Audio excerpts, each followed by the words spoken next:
Assalamualaikum warahmatullahi wabarakatuh. Salam sejahtera untuk kita semuanya.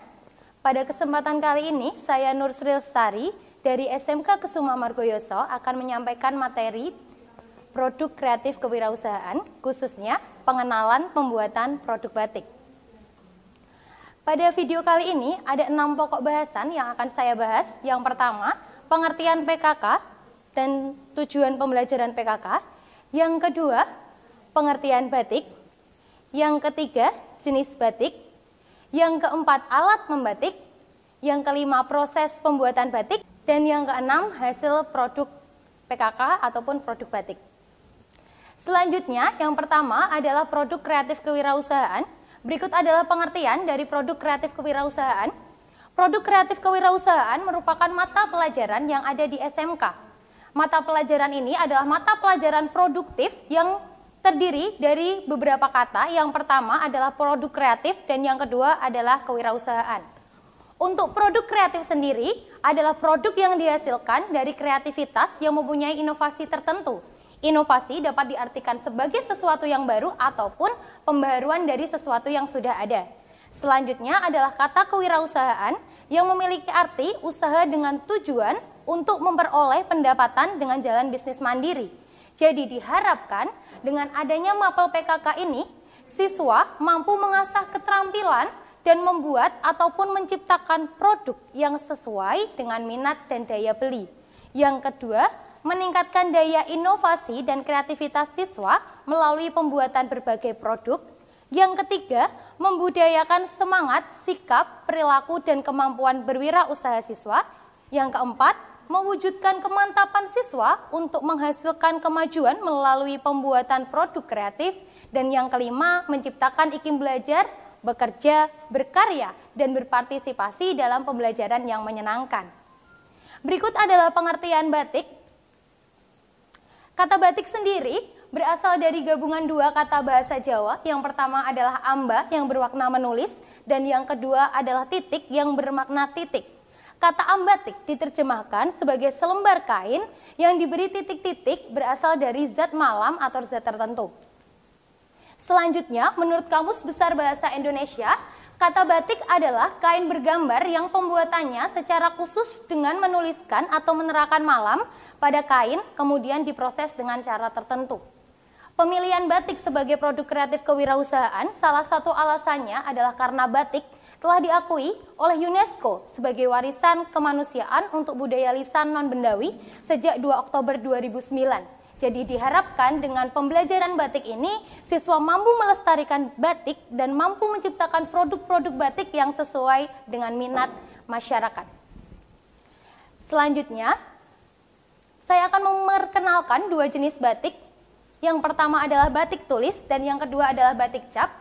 Batik tulis dan batik cap memiliki kesamaan di mana keduanya menggunakan malam sebagai bahan dasar untuk menerangkan motif pada kain. Namun perbedaannya terletak pada cara penerakan malamnya. Yang pertama untuk batik tulis itu menggunakan canting dan yang kedua untuk batik cap menggunakan alat cap yang biasanya terbuat dari tembaga. Berikut adalah contoh alat membatik. Yang pertama adalah canting. Canting di sini adalah alat yang digunakan untuk melukiskan malam di dalam permukaan kain. Yang kedua adalah wajan kecil. Wajan digunakan untuk wadah malam agar lilin dapat leleh. Yang ketiga adalah kompor kecil, alat untuk memanaskan lilin. Dan yang keempat adalah gawangan, alat yang terbuat dari kayu atau bambu untuk membentangkan kain saat membatik. Setelah kita membahas alat yang digunakan, selanjutnya kita membahas bahan yang digunakan untuk membatik. Yang pertama, pasti kita membutuhkan kain putih sebagai dasar untuk menorehkan malam. Yang kedua adalah malam atau lilin, yaitu bahan utama untuk membatik. Yang ketiga adalah pewarna, sebagai bahan dasar untuk memberikan warna pada kain. Dan yang keempat adalah water glass, bahan untuk menguji warna pada kain. Selanjutnya adalah proses pembuatan batik. Lamanya proses pembuatan batik itu bergantung dengan motif ataupun corak warna yang diinginkan. Pada kesempatan kali ini, saya akan memberikan 4 contoh langkah proses pembuatan batik yang sederhana. Yang pertama adalah ngengkreng atau nyanting. yaitu melukiskan malam menggunakan canting. Pada proses ini, sebelum proses ini maksud saya, kain harus dipola terlebih dahulu. Pola kain dapat menggunakan pensil agar ketika kain nanti dilorot ataupun dicuci, goresan pensil itu dapat hilang. Yang kedua adalah proses pewarnaan. Biasa menggunakan dua cara, yang pertama adalah nyolet, yang kedua adalah nyelup. Pewarnaan yang kami gunakan di sini adalah pewarnaan sintetis. Yang ketiga adalah penguncian, yaitu penguncian warna dengan water glass, dan yang keempat adalah proses ngelorot, yaitu merebus atau mencelupkan kain pada air yang mendidih sehingga lapisan lilin atau malam akan hilang. Selanjutnya, mari kita simak video tentang proses membatik. Selamat datang di ruang membatik SMK Kesuma Margoyoso. Hari ini saya akan memberikan contoh pembuatan produk batik yaitu taplak meja. Jika sebelumnya saya menjelaskan penggunaan canting biasa yang memerlukan kompor dan wajan untuk melelehkan malam, hari ini untuk proses membatik saya menggunakan canting elektrik. Canting ini menggunakan tenaga listrik sehingga lebih praktis dalam penggunaannya. Kita tidak memerlukan kompor ataupun wajan. Selain canting, di sini saya juga menyiapkan malam. Malam ini adalah bahan utama yang digunakan untuk menerangkan atau membentuk motif pada kain. Baiklah, kita mulai saja proses pembuatan batik. Selanjutnya, ini adalah proses ngengkreng atau nyanting, yaitu menerangkan malam pada kain. Di sini malamnya sudah panas, langsung kita canting ke kain yang sudah dipola. Pastikan malam tembus pada bagian belakang, agar nanti ketika diwarna, warna tidak keluar dari gambar. Lanjutkan proses ini sampai semua motif tercanting dengan malam.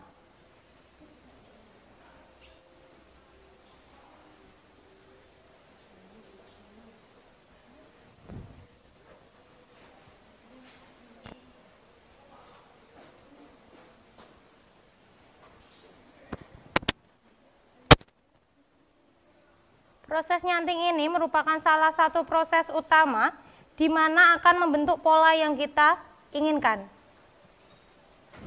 Baik, ini contoh proses nyanting.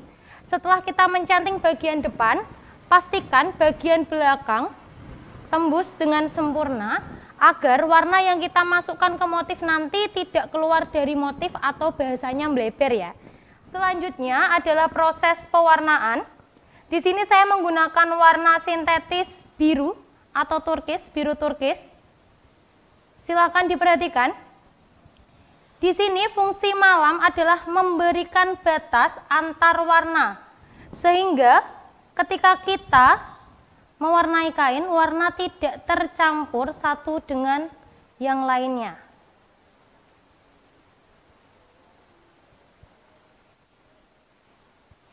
Ketika sampai pinggir, kita harus sangat hati-hati agar warna tidak keluar dari motif yang sudah kita buat.